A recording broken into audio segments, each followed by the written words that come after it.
welcome to episode 3 of the Helmet to Helmet podcast. I'm Zach, or BeZRK, joined here with Luke as always. Luke, how was your weekend first and foremost? Outside of football, it was very good. Saturday was great for football. Sunday, not so much. But it was good, yeah. That's good to hear. Well, let's get right into it then. Saturday was an insane day of college football.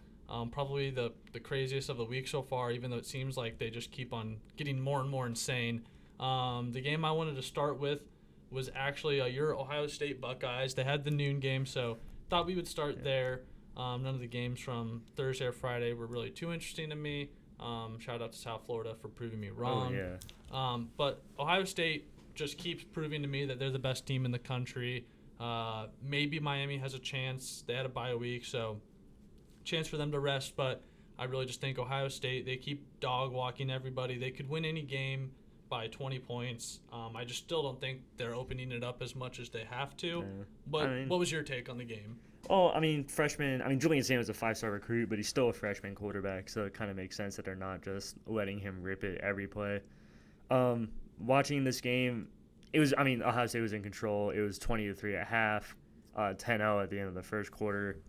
The interesting thing here is that Illinois actually outgained the Buckeyes in a lot of I think they had 5 more first downs, 22-17. Total yards, 295 to the Buckeyes, 272. They only had 4 penalties for 19 yards. We had 7 for 59. Now, the Buckeyes outgained them. We had 8 for 15 on third. They only went 4 for 14. They went 3 for 5 on fourth, which the Buckeyes only attempted 1 and got it 1 for 1. How Ohio State wins this game is time of possession. Ohio State at 33-11 as compared to 26-49 in game clock for Illinois. And Illinois' 3 turnovers. That's the real kicker there. Altmaier throwing his first interception of the year, which was kind of like, it kind of bounced off his receiver. Yeah, It wasn't all his fault. It wasn't really a bad pick. Nah. For that to be your first pick of the year, I didn't think it was that bad. But you did mention something I liked there, that the time of possession. It seems like that's just kind of Ryan Day's motto now, is time of possession. He's like the Pep Guardiola, if you know who that is, of football.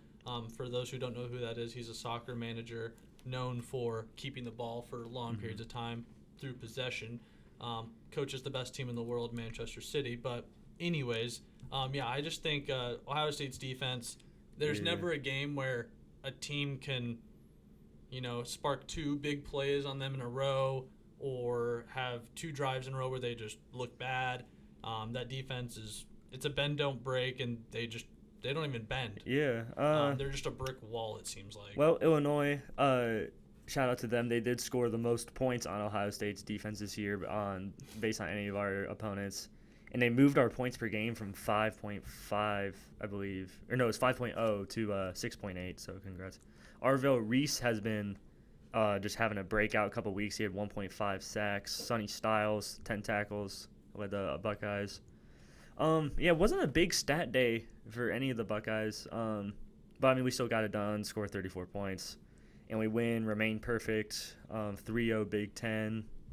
Should be the 1 seed headed into the college football playoffs. Who do you guys have up next?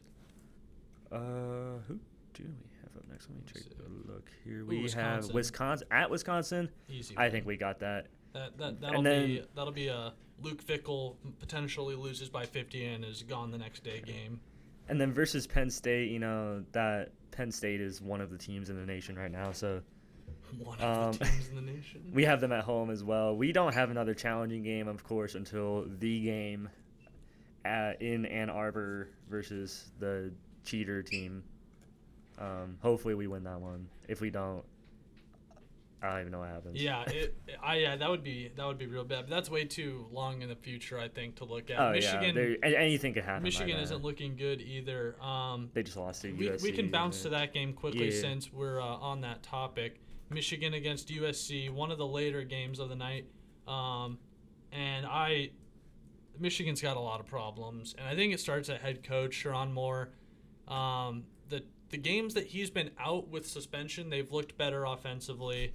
I understand that Bryce Underwood is a freshman, and I understand the claim that people want to say that, they're not letting him do all this because they don't trust him to do it or he can't show it in practice.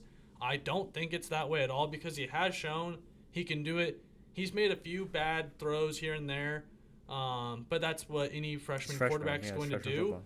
And some of the play calling, I mean, it'd be 3rd and 10, run, handoff. I was watching I turned off the game. It was so frustrating to watch. USC was giving Michigan so many chances to get in the game, make big plays, and they just couldn't. And they lost the battle of the trenches, which is what kind of thought they were going to do. They let a walk-on freshman rush for 158 yards in that game. So if you're an Ohio State fan or a Michigan hater, which a lot of those go together, it seems like, then it was a great Saturday for you in that aspect. Did you happen to catch any of that game? Yeah, I got about like the tail end of it. Sharon Moore really only got the job because of Ohio State's massive choke job, because he was interim head coach because Jim Harbaugh was suspended for cheating. And Ohio State's massive choke job against them kind of secured his job. Objectively, even without me being a Buckeyes fan, I don't think he's a good head coach. Like I don't think he should be. No, yeah. I can see where you're coming from on that. Michigan's not a fun team to watch. They're better than last year, but I actually think they might end with the worse record than last year if they keep playing like this. With how they're playing, I don't see them having any chance against Ohio State. But then again, they always beat Ohio State, so maybe mentally they will just beat Ohio State. Their schedule isn't too bad. They've got Washington, Michigan State, Purdue, Northwestern, Maryland, and then obviously the Buckeyes. So they could definitely still pick up. They only need 2 more wins for a bowl game, and I think they only won 7 games last year. So they'll probably still end up with a better record. But they'll make a bowl game. I think the only outside of Ohio State, the only really tough game left is Washington, Michigan, Purdue, Northwestern, Maryland. Maryland maybe, but I think they can get all those games. Washington will be a fight. They get Washington at home. Yeah. That's always. But Washington beat Maryland on the road, so they don't seem to have that curse. I mean, maybe the whole Big Ten on the road curse, but which is across the nation too. Yeah, Washington's all the way over there. But staying in the Big Ten for a team that did travel across the country and pick up maybe the biggest win in school history, Indiana beating Oregon. I don't think a lot of people really saw this coming.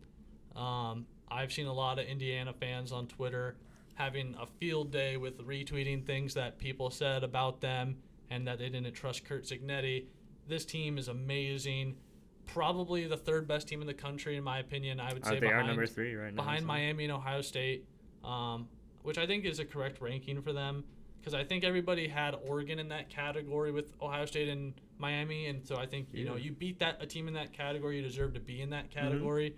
Staying with their undefeated record, and that Penn State game does not look too hard on their schedule anymore. So I think the rest of their schedule, I mean, I have to imagine they'll be in the college football playoffs. Right now, the hardest game I'm seeing them play on their schedule is at Maryland. That's not even that bad. Yeah. They just lost at home. I would say, honestly, at home against UCLA right now might be their hardest game.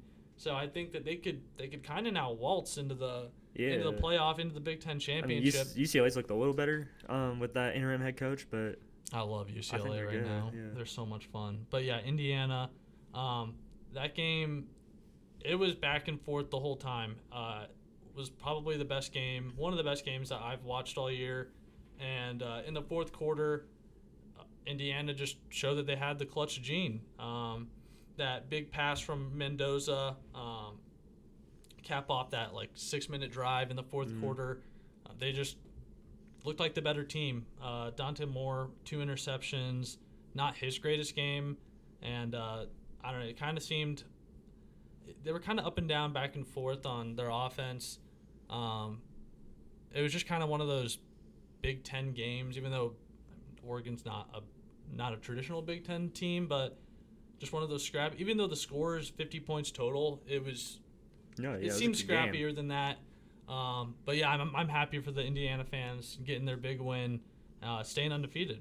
Yeah, because that's all it was last year. Is they were 5th in the nation, but they hadn't played anybody, and then they go in and Ohio State beats them by 20-some points, and it was like, oh, they're frauds. They can't beat anybody that has a pulse.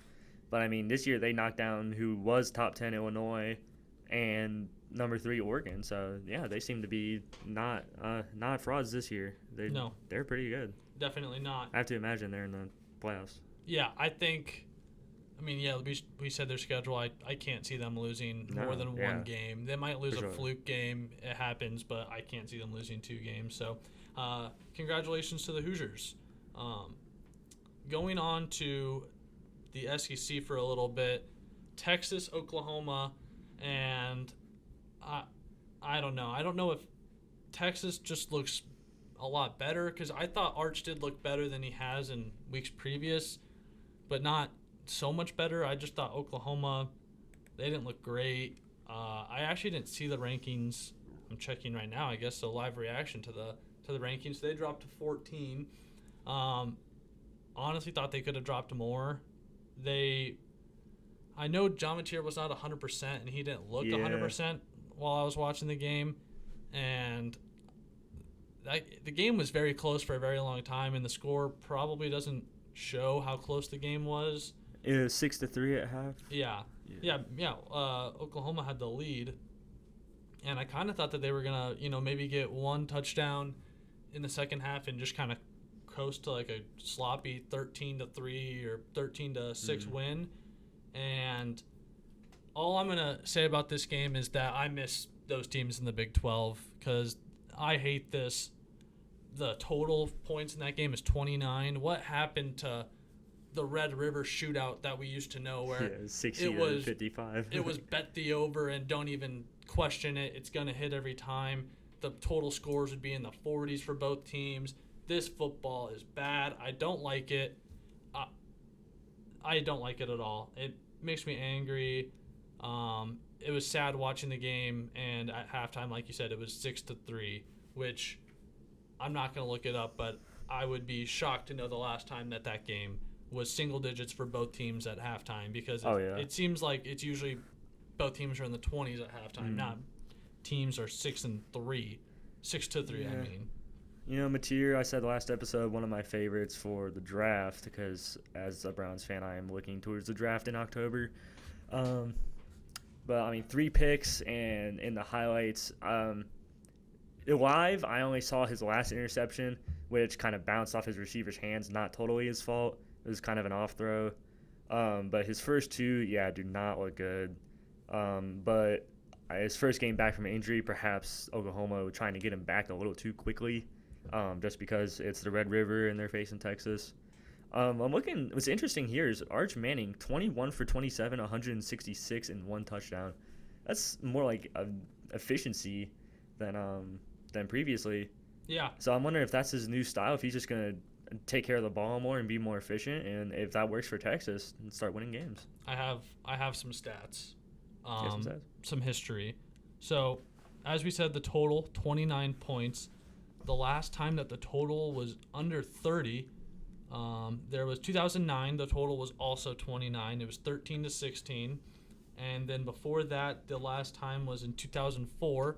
It was 12-0, and then 2001, 3-14. But other than that, scores in the 40s, 50s, 30s. And I actually did not realize how Oklahoma's been kind of winning this series in the 21st century. So, wasn't their day though. They'll bounce back. Texas's schedule is not easy down the back end of it. They do have Kentucky and Mississippi State on the road coming up, so some moderate road games in the SEC. I think Mississippi State can go out and get them, though. I still don't love Texas. I still don't trust Texas. I'm looking here now. Doesn't look like Mateer had a lot of help. Is their Oklahoma's leading rusher, Blaylock, 11 carries for 33 yards. That is not winning rushing. So maybe forcing a little too much. Yeah. Just not the day for Oklahoma, though. Yeah, and moving on now to Bama. Did you watch any of that game? Because I had one glaring thing that I don't know if I missed something, But I did not know that Missouri was renovating their stadium. Oh yeah, I had no idea. I did not catch any of that game. I saw the final score though. I was watching a bit, and I don't know if maybe I missed the fact that they were renovating their stadium and they're taking out the hill and they're putting in an actual thing, so it's under construction, and it looks so weird on camera because it looks like there's just like a chasm. It looks like it's crazy, and it was just that's all I thought about the whole entire game. So yeah, Alabama won, and honestly, I can't remember a single play of football from that game because I was just so focused on this microcosm of a space that they had. And I was so shocked why the cameras kept on having that in the background. They kept doing certain angles to have that in the background. And I'm like, what are we doing here? It was mind-blowing to me. So, but it does look like it'll be cool when it's done. I was kind of looking at online at some of the pictures of like, they do like those renderings of what things are going to look like. Yeah. And it does look like it's going to be cool. But so, yeah, Missouri lost, and a lot of fans online were saying that was not. They were like, "Oh, we've had big." There's a whole debate going on if that was the biggest game that they've had in a long, like in forever. Some people were saying. Some people were saying that they've had bigger games, but I think in the modern age, that was their chance to get inside the top 10 with a win, to have a win at home over Bama, storming the field, I'm sure. Oh, sure. And they just didn't quite get it done. Couldn't get up to the plate. I actually thought Bama could have won this game by more. From what I do somewhat remember from the game, because it was 17-7 at one point and it didn't look great. Missouri got in a field goal to end the first half, kind of saved them a little bit there, and but Alabama really did not ever look like they were going to lose that game. Prebula, I thought he was a better quarterback than Drew Aller. Now I'm not sure if that's true. He did not look great. Yeah, I haven't watched a lot of Missouri this year. 27-24, so it's not like they got blown out though. No, but yeah, I mean they did not seem like they were they did actually have a chance at the end of the game, but I was not concerned that Bama was going to lose that game by any means. But one game in the SEC that was just so chaotic, Georgia-Auburn. Won't spend a whole lot of time on this. Just a chaos game, and Auburn looked like they were going to just destroy Georgia. They had that game under control, and then there was one play towards the end of the first half, and it was a QB sneak, and Jackson Arnold, or not the Jackson Arnold, I think he handed it off. Ball gets punched out at the goal line. They review it for what seemed like an eternity, and the ball got punched out at, with maybe a millimeter to go before he would have broke the plane, and a Georgia guy had run down the field with the ball, and the refs' result that they came to was that on the field they called it a touchdown, but after the play, the Georgia guy, he had the ball, he was running down the field, and it seemed like they made the wrong call in the end in my mind, because they ended up giving it to Georgia on like the 3-yard line where the guy initially recovered the ball. So the right call was not made, but I guess Georgia got the ball. And then after that, Hugh Freeze, he quit on the game. And I see a very quick path to being fired for Hugh Freeze coming here for Auburn. So that's kind of why I want to talk about the game, just because I think Hugh Freeze will be the second one off the board for the SEC coaches to get fired, because I think there's going to be quite a few during the season and then in the off season. Yeah, I only caught the opening drive for Auburn, and I was like, "Holy crap, Auburn is for real against Georgia!" And then they're not. No. Scoreless second half. Both quarterbacks for both teams were also the leading rushers, which typically I don't like, but it works for Georgia, I guess. You don't like that type of ball? Well, I mean, if you have like Lamar Jackson or something like that, it kind of works, but it seems like a lot of these teams that were going over that lose. Like, I think Missouri's quarterback was also their leading rusher, and it was like, obviously as a Browns fan, we've got great running backs, and if you can't run the ball, you don't win. But yeah, if that's just how their teams work, I don't watch a lot of Auburn or Georgia, so if it's how it works, it's how it works. But yeah, I don't think either team is good. I don't think Georgia's that good, because I don't think Auburn's that good. Oh, Like no. Oklahoma looked better against Auburn than Georgia did. So I'm not fully sold on Georgia yet, but they still have got chances. Another game I wanted to point out real quickly here was Arizona State and Utah, for the sole reason that Jeff Sims got to play another game of Division I football today, or not today, on Saturday, and that's just always great for the sport. Historically, I think the worst quarterback in college football history. If you don't know, he was Nebraska's quarterback at one point, and he had the worst turnover to snaps ratio, I think, like ever. And he was just the most fun quarterback to hate watch because when I especially did not like Nebraska at this time, and it was so much fun to watch him play football and just throw games away. And somehow he's still playing. He's like 20. He's in like his sixth year. He's got to be like 25 or 26, and he's just. Wow. But he didn't turn the ball over at all, and they still lost by 30. But I was just sad that Jeff didn't get one more turnover in before he had to hang him up. So shout out to you, Jeff Sims, if you're watching this. I met you once, and you acted like you were the man, and I think you were leading the country in turnovers at that point when I met you. So shout out to you, Jeff. Yes, it's interesting. I thought Arizona State was a lot better than that. I was honestly surprised that they lost by 32. Utah's also no, good. They had the worst quarterback in the country playing for them. I mean, I don't watch a lot of Arizona State. Like, this is the first time I'm hearing of Jeff Sims. Because their other quarterback is Sam Leavitt, who's good. Oh, okay. Yeah, Leavitt. Yeah. Okay. So Jeff Sims had to play because Leavitt was hurt. That's right. Okay. So that's that makes more sense, huh? Yeah. Quickly, well, not quickly, I guess. The biggest story from really all of college football, the whole entire weekend, is Penn State losing to Northwestern, as we have here. They did it for America. Northwestern did it, and so what better than to have the American Northwestern logo behind us? It's so much fun to watch this whole saga unfold. And I mean, after they lost to Oregon, people were like, "Oh, they still have chances," and then they lost to UCLA, and it was like, "Oh my gosh!" Now they got to go through Ohio State, and then they lose to Northwestern, and boom, James Franklin fired, and he now gets to have the greatest job in the world, which is being a fired head coach. $56 million, I believe it was, the buyout, which some schools, I mean, that financially cripples you. But it seemed like most Penn State fans that I read online, they were fully sold on board with firing him, and I can't really disagree with them because no one on that team wanted to win against Northwestern, and now Drew Aller's out for season. Did you see that? Yeah, I did see that. Yeah. Which just even means more now that they're going to struggle. They play on the road against Iowa this weekend, and might get shut out. Iowa just played really well against Wisconsin. Yeah. I kind of give Penn State no shot in their next 3 games. Yeah, I think they have a shot against Michigan State and Rutgers, but their other 4 games I kind of don't give them a chance in. And it's unless this interim coach is kind of able to do like a UCLA, like rah, get the boys together kind of thing, but otherwise real bad for Penn State.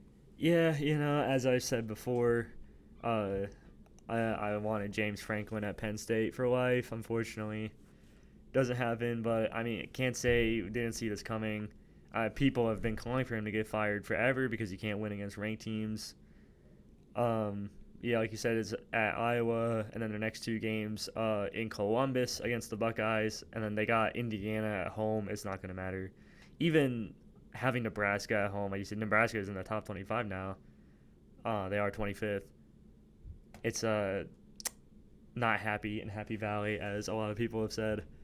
It's all going to depend on who they can get next, because Drew Aller, I think, is going to be So is he a junior or senior? I think he's going to be gone. Yeah, everything, all accounts made, at least like to go into the season, it made it sound like he was done after this year. I'm not sure if he even has eligibility left. Because if he does, I would see him staying, because you don't want your last year of college to be when you're out for the season. But if he's out of eligibility, you're going to have a new quarterback and a new head coach, and it just depends who that head coach is. If I bet they get someone good. Penn State is they're one of those upper echelon Big Ten teams. Yeah, I I think I have a suggestion on who they could get at head coach. Hear me out now. There's a certain team in the Big Ten with a certain coach that maybe played at Penn State or maybe even was an assistant at Penn State, and maybe that team is 5-1 and is now ranked, like you said. So maybe there's a world where Nebraska wins 9, 10 games, and then Matt Rule gets hired at Penn State, which would kind of just be the greatest thing ever. And I think it really just shows the quality that Matt Rule has, that, you know, he's got this once tortured program of Nebraska just going in the right direction. And I think it can all just culminate so beautifully in Matt Rule going to a program that can make playoffs, you know, can make Big Ten championships consistently. And it would kind of be even funnier, too, because it'd kind of be the same thing that Nebraska did with Scott Frost, where he was really good at a school. They were like, hey, come home, fix us. He couldn't. So I really want Matt Rule to do the inverse of this, where someone leaves Nebraska to go to their alma mater. So I'm kind of rooting for Nebraska. Not kind of. I'm the world's biggest Nebraska fan right now. Matt Rule, go get yourself a payday at Penn State because you deserve it, and you're just the best. So, Matt, congratulations on your future employment at Penn State. We are. All right, jumping back in, and I have an important announcement, an important decision due on Saturday to Iowa State losing to Colorado. I have officially decided to allocate my happiness on football weekends to the Denver Broncos. It's about the first time in the last 8 years, I think, that I have decided to be a more Broncos fan than Iowa State fan, but I think that time has come. Until Iowa State gets healthy on defense, I think I just can't do this to myself. That game was so brutal to watch against Colorado for Iowa State. I just wanted to close my eyes and just I felt that we were going to lose the whole time. We had so many drops. The running game actually did look really good for us, though, so that gives me a little bit of faith. We were very, very injured all over the field, especially at running back and at secondary D-line. Kicker, I don't know if you saw this, we had our third-string kicker was the starter for the game. He, on a PAT, gets hurt a little bit somehow. Oh my gosh. So then on the kickoff, they have our fourth-string kicker, who is a 6'7" offensive lineman. It was so bad. A part of me wanted him to get a field goal attempt. He didn't end up getting a field goal attempt. It's just it's so hard to watch this team play like this, and I honestly think that it might be a strength and conditioning problem is kind of where I'm leaning, because it's not Matt Campbell's problem or his fault. It is his problem to deal with, but it's not his fault. This team is so banged up. We have no secondary. There were multiple passes that Colorado threw where if we had our starting field out, that's a pick or it's blocked or swatted down. And one of their touchdowns, he threw it to the back corner. Two defenders are 5 yards in front of the guy, and they just don't even go for the ball because they're not used to it. And yeah, a part of me, because it's been like this for a lot of them got hurt in the Arizona game that we played because the coaches left them in, which is a coaching fault. One of our best cornerbacks got hurt in the fourth quarter. We were up by 30. He was still in the game when he shouldn't have been in the game still, and he tore his ACL out for season. John Tez Williams, who's one of my favorite players to watch too, because he's a ball hawk. Always comes up with plays. It's so hard to watch. And then our best defensive lineman got hurt during this game, Dominique Orange, Big Citrus, which is such a great nickname. Big Citrus. If your last name's Orange, to be called Big Citrus, that's elite. But I could go more into this game for Iowa State. I mean, a lot of drops too for the Cyclones. I don't know. There was also a very, very, very, very bad no call on a pass interference that should have been called in the end zone for us.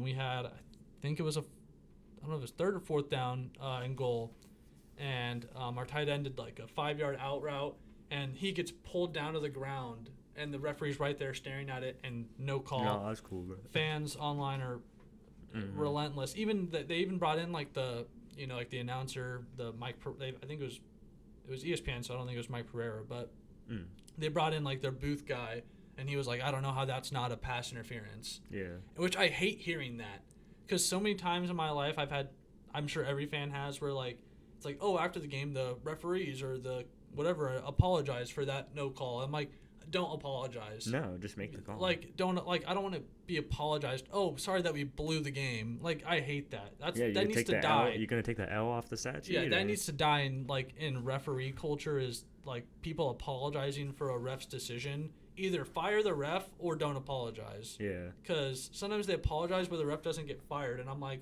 he's just gonna do it again. I'm like, well, that doesn't solve any problems. I know refereing's hard and they miss things, but I'm not giving them any sympathy for this one. But with that being said, my new favorite football team, the Denver Broncos. I guess they're not my new. They are my new favorite football team, but they're not my new favorite NFL team. Yeah. But Broncos, the Orange Crush is back. We have the best defense in the NFL. I'm absolutely sold on it. We allowed a team to have -10 passing yards. That's crazy. -10. We had 9 sacks. We have, I think it's already 30 sacks on the year. Nick Benito's front runner for D-Boy right now. He is a defensive player dog. of the year. He's so good. This whole entire team, when they were investing in the defense in the offseason, I was a little concerned because I didn't think our offense was to the standard it needed to be at, especially in the passing game, which it still isn't. Our passing game is definitely still bad. I don't think Bo has enough weapons out there for him to throw to. The running game is not great. RJ Harvey doesn't seem like he's going to be the guy that we thought he was going to be, and it's just, for a lot of the running backs in this class, it's going to be, oh, you were worse than Cam Scatterbo. Because even like the 2 Ohio State running backs, I would say Judkins is he's okay, but Henderson hasn't had the best. Henderson, yeah. But I would say Hampton has looked good. Before he got hurt, he was looking good. And who was the other rookie? The one of them got like cut, didn't they? There was like 5 or 6 taken before. Yeah, I'm not exactly. Oh, the one for the Steelers that went to Iowa. Oh, Caleb Johnson. Yeah, he sucks. He's terrible. He had that one kickoff gaff. The kick return where he let them score a touchdown. Bill when that's the thing with Bill, Jackery Cross Merritt, I guess I should say his actual name. Yeah, no, Bill. Just Bill. He's like a soccer player. He's just Bill. Yeah, and Travion Henderson is a problem of the coaches not giving them the ball, and I see that Mike Vrabel did not receive my message from last episode because he didn't get the ball. He got the ball more, but not enough for my fantasy team. Although I did win because I was playing one of the people that like don't play, and he had like 3 inactive players, so like I got lucky. Yeah. But I'm up right now. Also, I had Josh Jacobs, so that worked. One other thing I wanted to touch on for the Broncos game. So, Broncos are now 4-2, which great, fantastic. But the Jets are now 0-6, and after the game, they asked Aaron Glenn about what he thought about Justin Fields, if he thought about benching him, and he kind of gave like an answer to this kid that was like we're not talking about that right now, or like why is that question being asked? And it's like it should be asked because he hasn't looked good. Like he needs to just throw the ball. Yeah. And at this point, it's like you can either take like the 9 sacks like you saw, or you can throw the ball. You know, maybe you throw because he hasn't thrown any picks. So it's like you can either throw an incomplete pass or throw an interception, which I would always be rather on the side of like get the ball out, because if you get the ball out, people will see that it's not you, it's the offensive line, or it's how good the defensive line is that you're playing. But like when you're just like him and he just holds on to the ball for so long, and I know that you probably are a huge Justin Fields. I actually am a Justin Fields fan. I had the Fields jersey in here last episode. Yeah, it sucks. The Bears did him no favors when they drafted him, and this is just the player he's going to be. He was electric at Ohio State, though. It's sad to see how his career's turned out. Yeah, I'm not a Jets fan by any means, but the Jets do have 4 Iowa State players, who are all like very good Iowa State players. So Iowa State fans have a little bit of a sympathy towards them. So I hope that they get something turned around. But I would assume that if you're a Jets fan, you just want the number 1 pick. And that's kind of all you can look forward to it for this season. Yeah. I would assume if you're a Jets fan is just to look forward for the number 1 pick. But what game did you want to talk about first? I did not have the most viewing on Sunday after the Broncos game. Well, we just start with the first game of the week. Feels like a long time ago now, but Jackson Dart and Cam Scadaboo speed running CTE to beat the Eagles.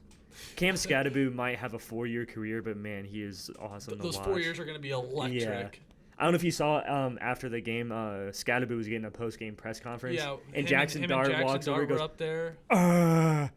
And then they like headbutt each other. It's like these dudes are so weird, but it is so funny to watch. All the Giants players say that Scadaboo is like an actual idiot. Like he's just dumb. Like he just yells. But just seems electric. Mm-hmm. That post game thing that they did with like the desk with Richard Sherman and the Thursday night crew and Ryan Fitzpatrick and all them. Where he just like tore off his it made it look so easy too, and I kind of want to go to a Giants game just to go. I had such bad memories of Cam Scadaboo because Iowa State played him in the Big 12 championship, and I knew he was gonna be a dog. Mm-hmm. But yeah, the Giants, the Eagles are kind of falling apart. It seems like. Yeah, they have issues now because it was their offense doing barely anything all game. But when they were 4-0, it's like, oh, we're 4-0. What are you going to do about it? And now you've lost 2 in a row. Yeah. One to the Giants, who did not look so good to start the season, though Jackson Dart and Scadaboo are starting to lead the charge. I've heard it's their offensive coordinator is no good. And see, I've seen this stat where Jalen Hurts since Oklahoma or Alabama has had a different play caller every single year of his career. Really? Yeah. Like in the NFL, and because they had Shane Steichen, I think, was the offensive coordinator when they went to the Super Bowl the first time, and they lost to the Chiefs, and he got hired as Indianapolis' head coach. And then last year when they won the Super Bowl, they had Kellen Moore, who's now the Saints head coach. But I don't know if it's a Sirianni thing, if he just can't hire good coordinators, but it seems like other than Steichen and Kellen Moore, their offensive coordinators are no good, and Devontae Smith and A.J. Brown are throwing fits. But yeah, it's not good. Only having 12 handoffs to Saquon feels wrong. Yeah. Like he feels like a guy who needs 15 to 20 minimum. Like that's in the game plan automatically. Saquon's got 15 to 20 carries, and for him to only get 12 seems a little weird. But speaking of Oklahoma quarterbacks, like you mentioned, Jalen Hurts, a very interesting stat. I think it's the last 5 or 6 Oklahoma quarterbacks all started on Sunday for the first time, or all started this weekend. Hurts, Caleb Williams, Rattler, Kyler, Baker, and Dylan Gabriel, if that counts. And Dylan Gabriel, it was their last 6. Their last 6 starters all started this weekend in the NFL, which I thought was that's cool. Kind of interesting. Yeah. The Big 12 dominates quarterback market because those were all Big 12 quarterbacks. They're not SEC quarterbacks. Yep. Anyways. You want to go over our picks right now? Go over the picks? Yeah, for sure. We can go over those picks. Speaking of Jackson Dart and Cam Scadaboo, I picked the Eagles against them, and that was an L. Yeah, we have all the same picks for Thursday / Sunday. We made a lot of the same picks. Kind of just run down as we go. Colts Cardinals. We both had the Colts. Are the Colts the best? Like, are they what are they? A top 5 team in the NFL? A top? Because I would put them below the Lions. I would put them below the Bills. I would put them below maybe the Chargers. Maybe the Patriots look pretty good now. Like, the Bucks are looking good. The Rams. I don't know where I don't put this Colts team at, but yet they are 5-1. Because it's weird because we don't. How the Colts are working, it's like I don't know if you know, but the Warhammer universe, the Orc magic, where it works on, or Orc science, where it's like if they believe in it, it just works with no actual with no explanation. Yeah, no explanation. And that's kind of how I imagine the Colts, because Daniel Jones has been playing well, but his entire career in New York, he's not good. Jonathan Taylor's great and all, but I didn't know if their O line was great. I think they had like an average, just maybe slightly above average O line. Their defense doesn't have a lot of talent, but it's playing well. It's just like, what is working for the Colts so well? I guess it's a testament to their coaching, because like I said, now they have Shane Steichen, and apparently their coaching it's just working. Yeah, I think they have belief now, which I don't know if they've had in the last few years. Because it makes me wonder if I don't think the players on the Colts ever believed in Anthony Richardson. Because I would imagine that they saw more of the things that they saw more of the bad moments than even the media saw. So I think that they probably went through a lot of we have no chance because he's going to throw 2 picks and overthrow 30 dudes in the first half, and then we're going to be in a hole. And I feel like that may have impacted Jonathan Taylor too, because he's been kind of hurt last few years. So him healthy always helps, and he's just electric, like one of those fun players to watch when he's healthy. Moving on, did you see any of the Patriots-Saints game? Because I didn't watch this game, but if you're a box score watcher, it shows you as a 6-point game. But everything I hear online was that it should have been a blowout. Oh, it should have been a lot bigger. I didn't watch a lot of the game, but in one of my fantasy leagues, I started Drake May, and it was like in the first quarter, it was just Drake May threw a touchdown for your team. Drake May threw a touchdown. Drake May arrived for the Patriots. He had a really nice game. And I think the Patriots are just back, which is something. It makes me think that the Saints are not actually as bad as, like, maybe some people think they are, because they hung in with the Bills. They hung in with the Patriots. They don't really quit in any games. They definitely don't look – I mean, even though the Dolphins only lost by 2, and we can get into that in a minute, I still think that the Saints are they're not worse than the Jets. They're not worse than the Dolphins. They're probably not worse than the Browns. They're probably. I think that the Browns defense would destroy them, but it's just like I'll talk about the Browns in a minute. I don't think they could move the ball on the Browns, but yeah, I think the Saints fans, if they can, I don't think Rattler's the guy, and I don't really know what their pieces are. They're kind of got weird pieces, and they kind of just need to keep stacking draft picks for a while. Yeah. But Drake May, like you said, he arrived. He's here. And that sucks. I don't like that. The Patriots need to be bad for. Yeah. It's not been long enough. No, it's been like 3 years. It's only been like. But they only had one really bad year too. Well, they had the Mac Jones playoff year, but even then, that wasn't the greatest. But really, it's only been like 6 years since Tom Brady left, right? 7 years, 8 years, something like that. It's not been long enough. So maybe that just means that the Patriots are going to win the Super Bowl, because no one's allowed to be happy besides Boston sports fans apparently. So that just kind of sucks. Imagine having effective ownership. That must be really nice. An owner who actively wants to win as much as the players do. That's awesome. There's a lot of baseball teams, I'm sure, that would love to have Robert Kraft as an owner. I think he would probably be illegal for the MLB. Yeah, he wouldn't be allowed. Because he would do a lot of things he would have the highest payroll ever. Moving on, though, Chargers, Dolphins, like we mentioned, the Chargers eke out a 2-point win here. Dolphins kind of made a fourth quarter comeback. I did see some highlights from this game, actually, because I follow some people who are Dolphins fans for some reason. And I have Darren Waller on my fantasy team, and I'm so happy that he's back in the league. I always liked him as a tight end. But, yeah, the Chargers get a game-winning field goal. And I saw a stat that Justin Herbert is tied for the second most game-winning drives now since 2020. Tied with Kirk, only behind Patrick Mahomes. Oh, of course. And I would have thought that Baker was way higher on the list, but I guess he wasn't really doing that up until this year. A couple years. This year, he was never doing it. The Browns and Panthers probably did not have a lot of opportunities to have game-winning drives. No. I'm surprised about or the Rams. I'm surprised about Mahomes. I feel like the Chiefs of old would be winning games by so much they wouldn't need game-winning drives. Think about last year. Last year when they went what 15 and. They had 15-2. Yeah, 15-2 in the regular season. They're 10-0 in one-score games. Yeah, all game-winning drives by Mahomes. I really don't have a whole lot else on the Chargers game other than I think the Chargers are very good.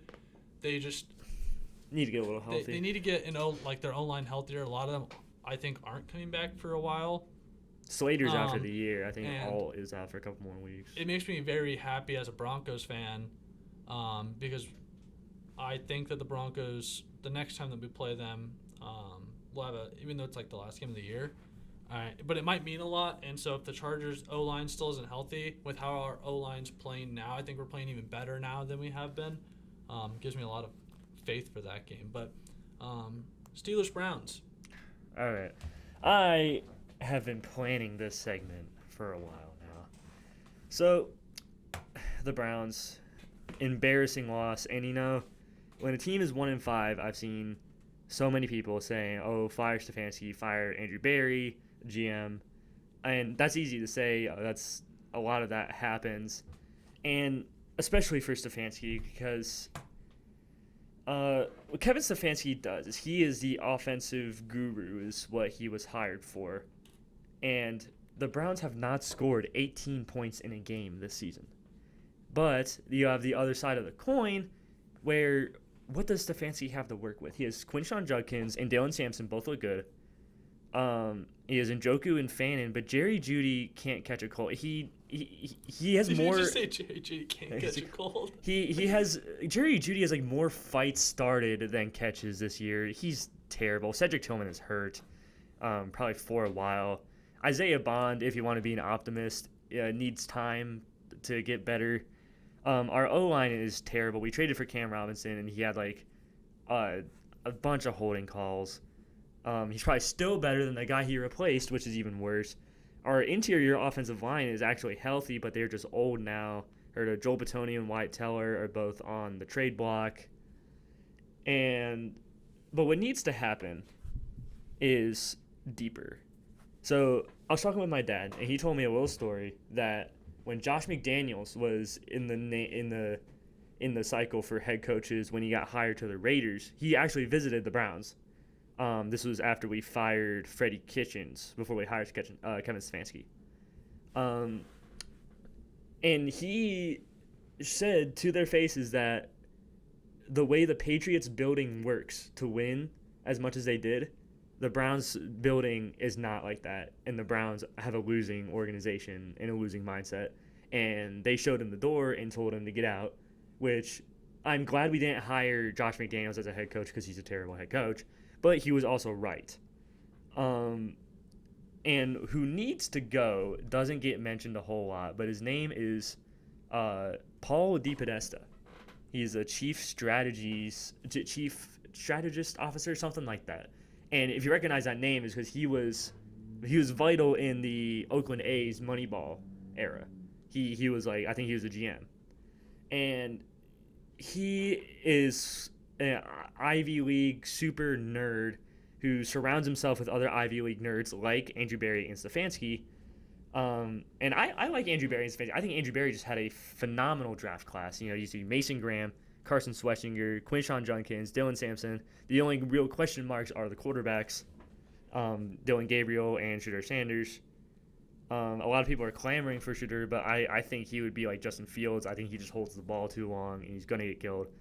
Speaking of that, the game plan versus the Steelers, to actually be relevant about the game, was terrible. Dylan Gabriel was holding the ball, but it wasn't really his fault. We just had these long developing plays that allowed TJ Watt and Herbig and all their edge rushers. Of course, TJ Watt's one of my least favorite players ever.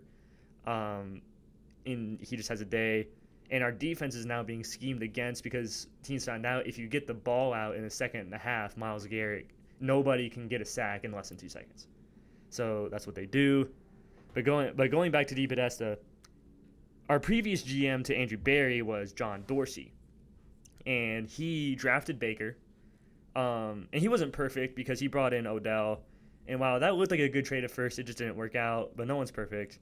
He wanted to keep Baker around.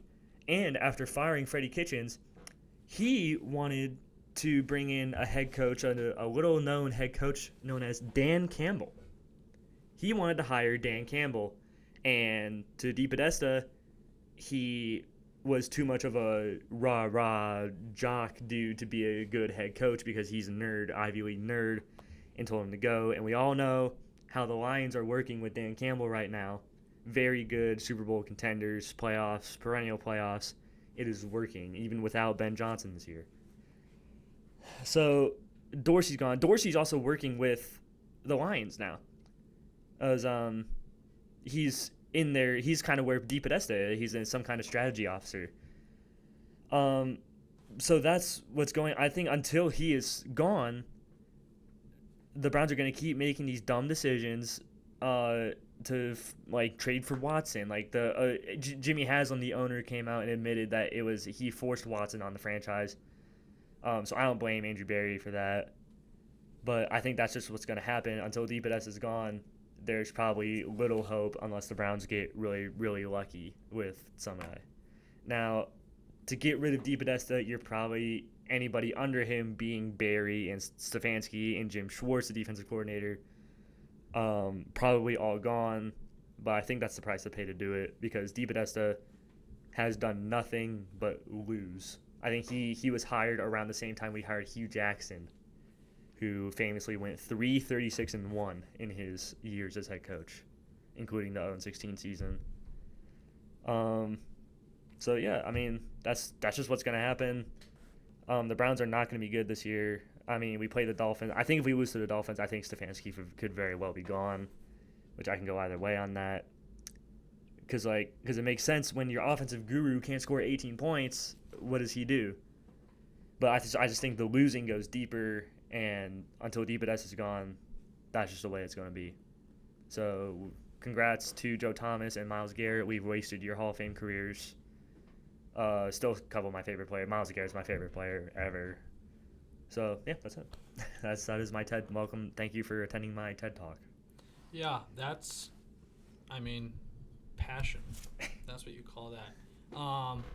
I'm about to rant a little bit as well. Not to the same passion or extent, but slightly. And that is that I am slightly 100% almost back in on the Panthers. Rico Dowdell got his revenge game. He went off 183 yards on the ground, 56 yards receiving, touchdown as well. Ted McMillan had 2 touchdowns again, or not again. He had his first 2 touchdowns in the NFL against the Cowboys. And I feel bad for Dak. Jerry Jones has just ruined, kind of like you said with Myles Garrett and Joe Thomas. Not to the same extent, though. Dak is Dak's not on the same plane. Famer, but he could have been. See, that's the thing, though, is if they would have put the right things around Dak from the beginning, I don't think there's any question that he couldn't have been Hall of Fame quarterback. Because in my mind, there's no way in the world that he is going to have like worse accolades than Tony Romo, and he is by far miles above better than Tony Romo, and he's doing everything in his power to win games. Dak is, and his defense just constantly sells against him. They made Bryce Young look like the Heisman-winning quarterback that he was. George Pickens is really, really good too for the Cowboys, and but they just took apart this defense so much. The Micah Parsons trade, which I don't even think is the worst part of it. I think that's definitely a piece. I mean, obviously it's a huge piece of it, but they had been deconstructing it way before Micah Parsons. Yeah. Their defense was bad last year too. They weren't the same. They had that one miracle year that defense, Micah's rookie year, right, where their defense was the best defense in the NFL. Really, and I kind of almost think that was a fluke because that was the year that Trayvon Diggs had all those picks. And he had all those picks because he's so bad at covering guys that they were throwing it towards him. And I have a friend who is still delusional on that whole entire thing, who's a Cowboys fan. And if you're listening to this, I want you to know that your defense is going to sell you in games. You have to play the Commanders twice still. Don't see the Cowboys beating the Commanders. And I think the Broncos defense is enough to be able to beat the Cowboys, which is in 2 weeks. That'll be a great game. I almost thought about going to that game. That would be cool. But I'm almost 100% back in on the Panthers because of how easy the division is. I think they can walk away with the Saints and Falcons are not the best, and then they can hang in with the Bucks. The Bucks are really banged up still. But yeah, I just wanted to say that Jerry Jones has ruined the Cowboys. And I'm sorry, Dak, that you have to be put through all of this. Yep. Rico Dowdle, 2 straight weeks of 200+ scrimmage yards. He just came out of nowhere once Hubbard. I hope Hubbard gets his job back though, because I have him in fantasy. He needs to get his job back once he gets back healthy. Rams, Raven. What? Oh, I would say I don't know if he'll get his job back, but yeah, Rams. Sorry, They'll probably at least split. Rams, Ravens. Lamar turned out to be pretty important. Who would have guessed? The Ravens are done. They have the same record as the Browns. That's all you really need to say. Even with Lamar, they were still losing. They're like 1-3. Their defense is the worst defense in franchise history. Really? Like actually? Well, because the Ravens have only been around since like '99. Oh yeah, since like the '90s. Yeah. And they had Ray Lewis and Ed Reed for all those years. But yeah, they are terrible. It's most likely. I'm not even kidding. It's probably the worst in franchise history. This is probably on, because I think that they're one of the. I think they have one of the better winning percentages in NFL history, and I would not be surprised if like this ends up. Because even when Lamar's healthy, like the games that he's been healthy, their defense obviously is still bad. A lot of people are concerned about Derrick Henry. He's not looking too good. Maybe age is finally catching up to him, which would be sad to see because, I mean, he still played great. He still had 122 yards on the ground. It's just they had nothing else. They have no other options. Cooper Rush is playing quarterback. I actually kind of love Cooper Rush. I like Cooper Rush. I like him on the Cowboys. So when Cooper Rush was on the Cowboys and Dak was hurt, my friends and I went to the Vikings-Cowboys game, Sunday night football, I think, maybe. And it was on Halloween, so maybe it was a Monday. And Cooper Rush, backup quarterback, came into Minnesota and got a huge road win. My friends and I all had money on Cooper Rush on a bunch of props and on the Cowboys. It was a fun game. So I kind of have a special place for Cooper Rush. So I kind of feel bad that he's going out there and just getting – I think people like Lamar so much that it makes it so much worse that it's Cooper Rush playing because of how good Lamar is. If Lamar wasn't on the Ravens, I'd like him like a whole lot. He's a good dude, and he's got a 69.4 win percentage in his career, which is insane. Yeah, it's the AFC though is weird right now. It's in a weird spot because the Ravens aren't good and they're not keeping the NFC in check like they usually do. Yeah. But I don't really have a whole lot from this game. Kind of a meh game. Not the most exciting of all time. Rams didn't even score a lot of points, but they didn't have to. So. No. Did you want to get into Bengals-Packers? Oh, Flacco. I have a couple Bengals friends as I live in this area now. We're saying, oh, Flacco's going to be better. And I got text saying that, oh, we scored 18 points. Oh, we scored more points than the Browns did against the Packers. However, the Browns also won the game, which is just kind of what I expected. But the Bengals' defense isn't the Browns. Yeah. That's what I expected is that Flacco goes – the O-lines are practically equal in how bad they are. But he goes from Jerry Jeudy, Tillman to Jamar Chase and T. Higgins. He's going to score more points. But the Packers also scored 27 as opposed to 10 against the Browns. And, yeah, that's kind of it. Packers take care of business. I've got a little bit of a spin zone. What if the Ohio teams combine for the year? Just for the year. So then you can take like... Still have no quarterback. Yeah, they still would have no quarterback. It would be Flacco. It would still just be Flacco. The defense would be really good. The D-line would having Miles and Trey Hendrickson. Yeah, that would be a electric D-line. The O-line would still suck. Running backs would not be great still. Wide receivers would rock. Judkins would be 1, and then we'd have Chase Brown at 2, I think. Yeah. And then having Dylan Sampson behind that would be good. I'm just mostly thinking about how good that defense would be. It would be the Browns' defense plus Trey Hendrickson. That's pretty much what you could maybe stick that Taylor Britt dude in there He's somewhere. a Nebraska grad, Cam Taylor Britt. Yeah. He's pretty good. I like him too. Tyson Campbell played pretty well. That's one thing I forgot to mention. Tyson Campbell played pretty well in Greg Newsom's spot. I had a friend who was at this Packers game. I don't know why I just thought about that, but I just remembered. It was in Lambeau. Bay. Yeah. Okay. Yeah, in Green Bay. I need to get to Lambeau at some point in my life. I've only been to 3 NFL stadiums. I haven't even been to Paycor yet for the Bengals, but maybe sometime. I need the Bengals to lose a couple more games. That way tickets will get cheaper. And that's kind of my goal, is that tickets will be really cheap. But anyway, moving on. Seahawks Jaguars. Big win for the Seahawks. I was almost starting to question them a little bit, and I'm still not 100% sold on the Jags. But I think the Seahawks are definitely good, and they were definitely right to get rid of DK, I think Jackson Smith and Jigba can definitely be a he's wide one of the best best in the league this year. I think, a lot of people were concerned that's why they brought in Cooper Kupp, was because they were concerned that he wasn't able to be a wide receiver 1, but he's definitely a wide receiver 1. And he honestly is better than Marvin Harrison Jr. At this point, yeah. I would say not even at, definitively. I think he's a better quarterback, but I don't think Marvin Harrison Jr.'s broke a tackle yet. I think I saw a set that he had not broke a tackle. He had some issues with catching the ball early in the season, but he seems to be getting a little better. I bet he's too talented to not turn around. Yeah, I think. I think so too. He's got too much genetic ability to not be a great wide receiver. But yeah, this game was not very close.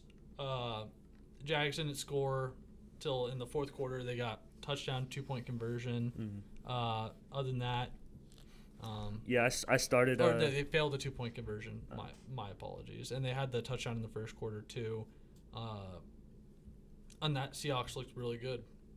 Yeah, I started an endeavor where I'm gonna try, because I have a bunch of Browns jerseys, but I'm gonna start a jersey collection of at least one from every team.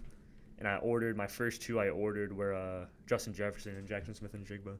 I wanted to do something like that, but it's for like basketball teams, but it's so expensive because I don't want to get fake jerseys. I'm not saying that you got fake jerseys. I'm not immediately assuming that you were getting fake jerseys, but I thought about doing it, and you are getting fake jerseys. Well, they're not fake. They look. It's from the same place we get these. They look very official, but it's from a website called DHgate. I don't even know if I should be calling them out, but it's from. No, it's basically China's. DHgate is super well known. There was one when I was growing up too called AliExpress. Those fake website, those fake jersey websites are. Yeah, they're so popular they can't even be taken down. But yeah. Yeah, I got Jefferson and Smith and Jigba for $60, which would probably be less than just one of those guys on Fanatics. So. Yeah, definitely for sure. Raiders Titans. Oh man. Gross. Another one of the L's in the pick'ems for both of us. Gross. I didn't know it was possible to make the Raiders look this good. I overrated the Titans, and I like Cam Ward, but man, they're so bad. Titans fans are just checking the watch and counting down until Brian Callahan's gone. He's the worst head coach in the league, but probably by a pretty good margin. Yeah, it's not good. I honestly don't even want to mention more about that game. It's sad. I knew going into this week when we were picking games that I wasn't even going to watch I'm not even going to watch a highlight of that game. Oh no, I didn't watch a second of it. The only highlight that I would have watched would have been if Cam Ward would have done another crazy cross-body across the field throw like he had that one game. But the only really good player in that game was Max Crosby. So. Yeah, he's always. He's elite. So. He's always elite. Buccaneers 49ers. I'm so happy for Baker Mayfield. He gets his first victory formation of the year as the Buccaneers get an 11-point win over the 49ers, 30-19. Mac Jones looked a little bit more like old Mac Jones, but not all the way back to old Mac Jones. 27-39 with 347 yards, 2 interceptions. I didn't get to watch a whole lot of this game. I saw bits and pieces here and there. Seems like Kendrick Bourne is kind of a dog, though, for the 49ers. When everyone else is hurt. Yeah, I had Juwan Jennings in fantasy, and they made it sound like he was going to play and that he was going to be 100%, and he was not. So the big story is Fred Warner getting out for the year. He dislocated his ankle pretty bad. He was announced he's done for the year. And after Nick Bosa goes down, the 49ers defense had been playing extremely well, but the 49ers are just getting torn apart by injuries. It's back-to-back seasons. They're just. I feel bad for Kyle Shanahan. They go from making 2 out of 3 Super Bowl, or not Super Bowls. They made 2 out of 3 NFC championships to Now they're going to go back-to-back years not making the playoffs, most likely, just due to injuries. They actually still could pull it around this year. They're 4-2. They're only 4-2. Yeah, because of how easy their starting schedule was. Mm-hmm. But their schedule does not. Actually, I think they had the easiest schedule in the league. they do have I the think them and the Patriots have the easiest schedules in the Mhm. league. They play, only tough game on here really. You got obviously like the Rams and then at Colts and at Giants, at Texans. Other than that, all teams that are sub 500. Yeah, the So Browns. definitely still November 3rd. possible for them. And then once they get Brock back, maybe a little bit more stability in the offense. You won't have like those 2 interceptions. I'm a huge Brock guy though, so I'll defend him until the day I die. But I think the Buccaneers are just proving that they're just going to keep winning games, and I really, really, really hope that we can get a Buccaneers-Lions NFC Championship That game. would be good. I feel like we need that for football. Not even like as I won't have a dog in the fight because the Broncos obviously are AFC, but I like the Lions. They're kinda, I guess I root for the Vikings in the NFC because that's who my dad likes, but I could care less, honestly, Yeah. and I just want to see Baker Mayfield and Jared Goff just have like a classic Big 12 football game where the scores are in the 40s. Well, because they played in the playoffs last year. I think it was in the divisional round. Yeah. And that was a good game. I think the It'd be Bucks nice are better to- this year, though. Oh, for sure. With like Buka, they look. Ibuka's got to get healthy though. He got hurt. Yeah. It was minor though. I think. Yeah, I don't think it was. That's why. I don't think it was Yeah. supposed to He be. should definitely. It was like hamstring, and he like walked off the field by himself. Yeah, So he'll be fine. Yeah, but never. It's not like it was like one of those non-contact injuries. Oh yeah. He's cool. Speaking of which, worst. I don't know why this just came to my head. One last final wisdom on Iowa State. They had a freshman running back who was playing he got in the game his very first snap of college football, and he non-contact injury. He was catching a screen pass, and he went down to the ground before any defender came to him, Wow. and had to be helped off the field, which makes it seem like he probably tore a muscle of some Yeah, sort. that's awful. I felt so bad Yeah. because First it's like, snap. but anyway, moving on to Speaking of Jared Goff and the Lions. Jared Goff and the Lions. You're right. I thought they were going to win this game.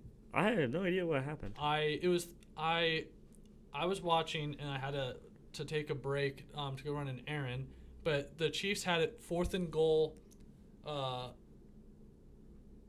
It was 4th and 1 inside the 10-yard line though, and I thought they were going to take a field goal. They call a timeout. They go for it. They get a touchdown on that drive, and then after that, it was just all Chiefs. So that was when they were down 10-6. They get that score to go into the half up 3, and then they kind of just played like the old Chiefs, and which is scary for the rest of the NFL that they're playing like the old Chiefs. They're definitely getting a turnaround here, and They're getting healthier on wide receivers too. Yeah, famously safe driver Rashee Rice comes back next week from suspension. Yeah, and Kelsey. I mean, it's kind of amazing that Travis Kelsey is still. Because in some games he looks like the oldest man on the planet and like can't move, and I'm like, Travis, please, like, just retire, bro. You've got so much money in endorsements, like, don't get hurt. But then like some games, like last night, he looks like the best tight end in the league still, and he catches everything, and he doesn't get as much yards after catch now as he used to, and he doesn't get like those 30-yard big plays anymore. Yeah. But he's still one of the most reliable hands for 15-yard catches, 10-yard catches, 4th downs, 3rd downs. He's just a beast. And then Juju had a good game. Before getting rocked. He had a good game. Bad post game. Yeah. He got rocked. Brian Branch is his dad after the game. Yeah. It's kind of like one of those. I bet I would not be surprised if Dan Campbell, like tomorrow, or I guess today in practice or tomorrow in practice, pulled up that clip and he's like, we may have lost the battle, but we won the war. And he pulls up pictures of Juju's nose being broken. I mean, not only did he get the punch off, and it was Clean. because usually when you see guys in the NFL punch, they do. They do like the slaps, or like they hit him on like the shoulder or like the neck, and it looks stupid. But Brian Branch clocked him. I mean, like helmet and all, right in the face was so. mask. I think Dana White might be calling him next week and asking him if he wants to do something with the UFC. And then not only does he get punched, but Juju then comes after him, and then he gets body slammed over his like an over the shoulder body slam, and I'm like, Juju, I mean, I don't want to say the fall from grace, but I mean, already happened. From being like one of the best wide receivers in the league, like TikTok star, to you just got your nose broken. I mean, they did win the game, and he actually had a good game. Yeah. Three catches for 57 yards. But that cannot be. He's not going to wake up this morning feeling good. He'll probably feel worse than good. But so shout out to Brian Branch. You're an absolute dog. It was funny, but I have to imagine he probably gets suspended for. Oh, he's probably done for a few weeks. Might be the year when usually the Miles Garrett one. When Miles Garrett decapitated he tried to kill Rudolph, Mason Rudolph. That was funny. I love that. Yeah, that was way different. That was a year. Yeah, he didn't take off his helmet or anything. Just clocked him.